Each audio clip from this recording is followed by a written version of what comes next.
দখলদার ইসরায়েলের সামরিক আগ্রাসনে মৃত্যুপুরী গাজা উপত্যকা।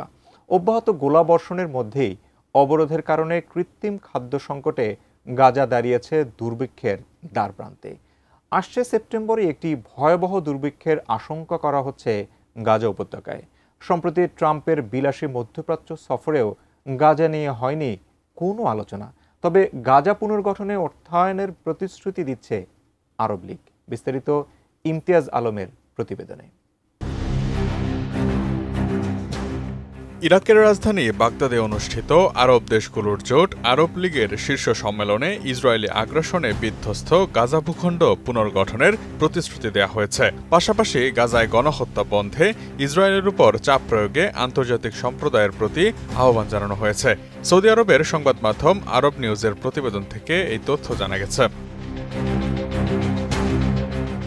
সম্মেলনে ইরাকের প্রধানমন্ত্রী মোহাম্মদ শিয়া আল সুদানি বলেন, তার দেশ এই অঞ্চলে সংকটের পর পুনর্গঠনের প্রচেষ্টাকে সমর্থন করার জন্য একটি আরব তহবিল গঠনের পক্ষে। তিনি গাজা পুনর্গঠনের জন্য $20 মিলিয়ন এবং ইসরায়েলে আগ্রাসনের শিকার আরেক দেশ লেবাননের জন্য আরও $20 মিলিয়ন দান করবেন বলে ঘোষণা দেন। দেশটির পররাষ্ট্রমন্ত্রী ফুয়াদ হোসেন বলেছেন, বাগদাদের বৈঠকে গাজার পুনর্গঠন সম্পর্কিত আরব লীগের পূর্বের সিদ্ধান্তগুলো অনুমোদন করা হবে। এটি ট্রাম্পের ব্যাপকভাবে নিন্দিত প্রস্তাবের পাল্টা জবাব। অ্যান্টিব্যাকটেরিয়াল অ্যাডিটিভ যুক্ত সেরা ওয়াটার ট্যাঙ্ক বিশুদ্ধ পানিতে ব্যাকটেরিয়া জন্মাতে দেয় না।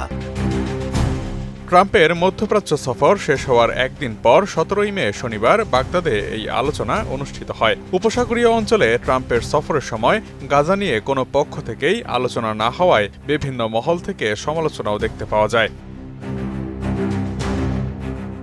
শনিবার অনুষ্ঠিত আরব লীগের শীর্ষ সম্মেলনে স্পেনের প্রধানমন্ত্রী পেদ্রো সানচেজ গাজায় গণহত্যা বন্ধে ইসরায়েলের উপর চাপ বাড়ানোর আহ্বান জানিয়েছেন। বৈঠকে জাতিসংঘের মহাসচিব আন্তোনিও গুতেরেস বলেছেন, আমাদের এখনই একটি স্থায়ী যুদ্ধবিরতি দরকার।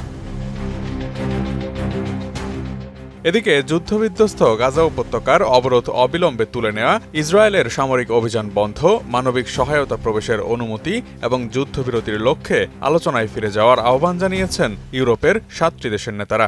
শুক্রবার প্রকাশিত এক যৌথ বিবৃতিতে আইসল্যান্ড, লুক্সেমবার্গ, স্লোভেনিয়া, মাল্টা, নরওয়ে এবং স্পেনের নেতারা ইসরায়েলি সরকারের প্রতি এই আহ্বান জানান। 40 দিনের একটি সাময়িক যুদ্ধবিরতির পর 2025 সালের 2 মার্চ থেকে গাজার উপর সম্পূর্ণ অবরোধ আরোপ করা হয়, যা এখনও চলমান রয়েছে। গাজায় এই অবরোধ তুলে নেওয়া না হলে সেপ্টেম্বরের মধ্যেই একটি ভয়াবহ দুর্ভিক্ষের সতর্কবার্তার কথাও জানায় দেশগুলো। 12 মে প্রকাশিত integrated food securities face classification বা IPC শীর্ষক প্রতিবেদনকে উদ্ধৃত করে এই তথ্য জানায় দেশগুলোর নেতারা।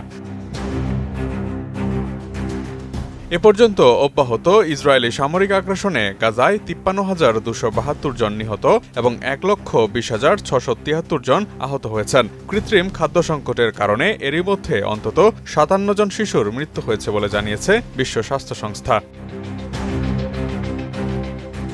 Imtiaz Alam, desk report, ATN news.